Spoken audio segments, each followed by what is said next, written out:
Zo'n 300 leerlingen van de Middelburger Comenius Esdoornschool in Ljouwert hebben actie gevierd voor de 15-jarige Dennis Meij. Dennis is binnen in China, maar doet er 4 jaar weer is hij naar Nederland verhuizen.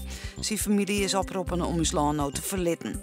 De leerlingen kuieren Joert van Harnskwallen naar het stadhuis. Daar waart een groot spandoek met handtekens ombeen. In het Nannewiet bij Oude Haske mag op dit stuit net zwommen worden. In het wetter is een bacterie voen. Na alle gedachten is die bacterie in het wetterkaam toch poep van bisten. Het gaat om een liedspad van het Nannewiet bij de camping. Borden bij het wetter moeten ervoor zorgen dat mensen er nou het wetter net ingaan.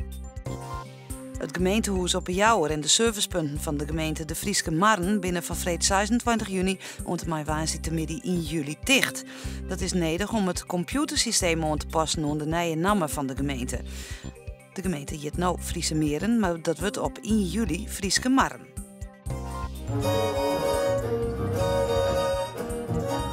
Veskes van rockband Nirvana spelen toch een striekkwartet. Deze verrassende combinatie is de jaren op Oeral.